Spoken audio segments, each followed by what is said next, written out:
ध्यान दीजिए, हम लोग क्लास 9 के चैप्टर 8 का क्वेश्चन नंबर 3 पढ़ना।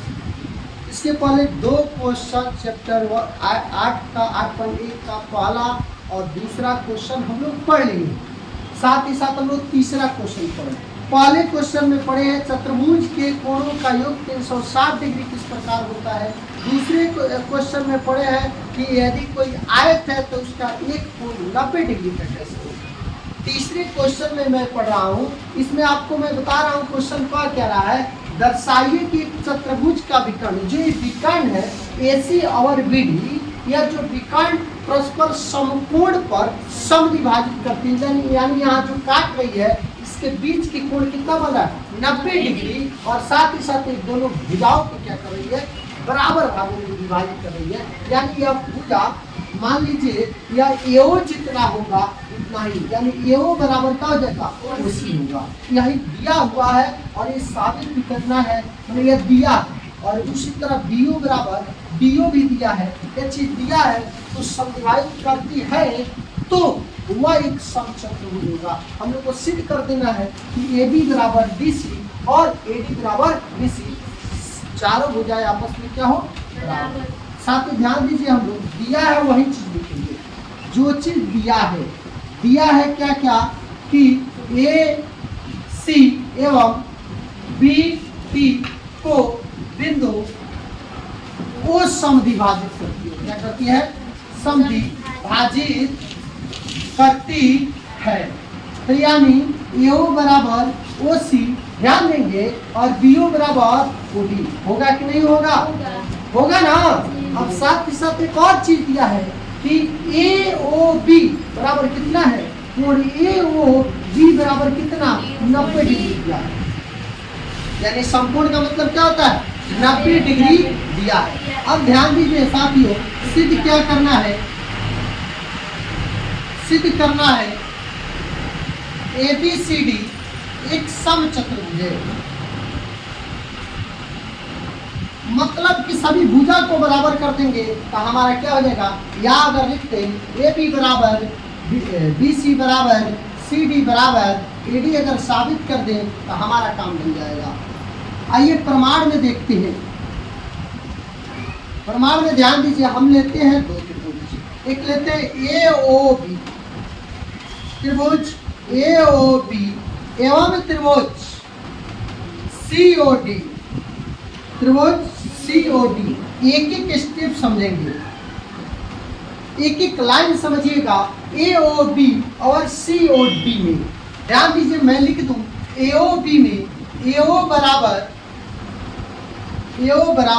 OC, इस त्रिभुज में AO बराबर है, इस त्रिभुज में OC है।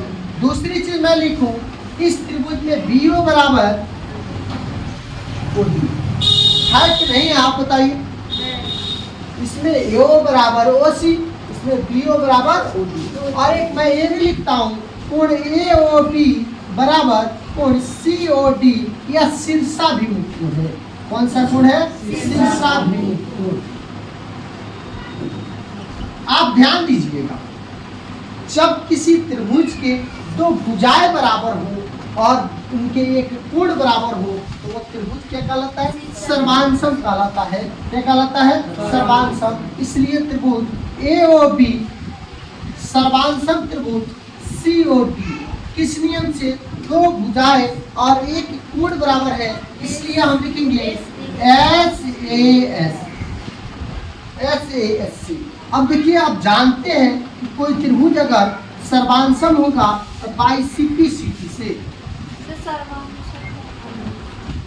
बाई CP से जब कोई त्रिभुज सर्वांशम होगा, जब यह सर्वांशम होगा तो बाई CP से उनके संगत भाग बराबर होते हैं। हम लोग पहले क्लास में बहुत पढ़े, पूरे चैप्टर 7 सिर्फ सर्वांशम का ही चैप्टर पढ़ा गया है। तो इसमें हो जाएगा AB बराबर क्या CD, समीकरण 1 जिसको मान लेते हैं। ध्यान दीजिएगा, हम लोग एक चीज को इस सामने, अगर हम लोग AB समीकरण 1 मान लेते हैं, फिर हम लोग एक चीज और साबित करने का प्रयास करते हैं मैं त्रिभुज लेता हूँ डिफरेंस, ये तो मैं सिमिलरली त्रिभुज लिया था, अब डिफरेंस लेता हूँ एओडी त्रिभुज, एओडी त्रिभुज एओडी और त्रिभुज एओबी, एओ ध्यान दीजिएगा, मैं दो त्रिभुज लिया हूं, दोनों त्रिभुज दिखाने का प्रयास करूंगा। एओडी ए वाला त्रिभुज लिया हूं और एओबी ए वाला त्रिभुज लिया हूं, ये दोनों त्रिभुज को समांतर करने का प्रयास कीजिए। चलिए प्रयास करना क्या है, हम जानते हैं एओडी में डीओ बराबर बीओ, नहीं समझ में आया फिर समझिएगा। एओडी में यह भुजा और बीएओबी में यह भुजा, ये दोनों भुजा आपस में क्या है, बराबर है, ये दिया हुआ है। कुछ भी आप लिख भी सकते हैं, दिया है। साथियों ध्यान दीजिए, अब उसके बाद क्या है, हम लोग ये लिख सकते हैं एओ बराबर एओ, इस त्रिभुज में भी एओ है, इस त्रिभुज में भी एओ है, ये दोनों को आप क्या कह सकते हैं, वैलिस्ट है। साथियों ये भी ध्यान दीजिएगा, कोण एओडी या कोण एओबी बराबर कोण एओबी, एओबी प्रतीक क्या है, 90 है, प्रतीक क्या है 90, यह भी चीज दिया हुआ है। जब किसी त्रिभुज के फिर दो भुजाएं और एक कोण बराबर हो तो त्रिभुज क्या हो जाएगा, सर्वांसम त्रिभुज एओडी, सर्वांसम त्रिभुज एओबी किस नियम से, आरएचएस, ध्यान दीजिएगा आरएचएस से। क्यों आरएचएस लिखेंगे, क्योंकि इसमें का एक कोण 90 डिग्री से बराबर है, इसलिए आरएचएस लिखते। अगर आप इसको आरएचएस ना लिख के क्या आप एस लिखेगा तो सही होगा, तब भी सही हो जाएगा, तब भी क्या होगा, सही होगा। लेकिन 90 का जब कोण होगा तो आरएचएस लिखिएगा।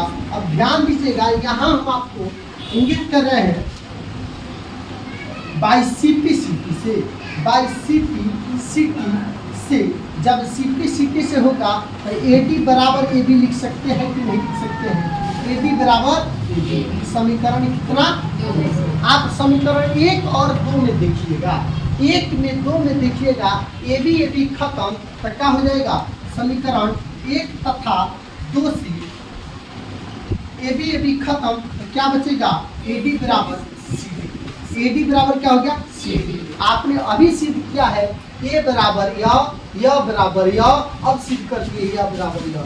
इसको समीकरण क्या लिख सकते थे, 3 अगर लिख सकते थे तो इसी प्रकार यहाँ लिख सकते हैं, इसी प्रकार समीकरण 1, 2 तथा 3 से ए बी बराबर बी सी बराबर सी डी बराबर ए डी, इसलिए ए बी सी डी एक समचतुर्भुज। ध्यान दीजिए, मैं आशा करता हूं कि आपको सभी क्वेश्चन बहुत अच्छे से समझ में आ गया होगा। पुनः अगले क्लास में मिलूंगा।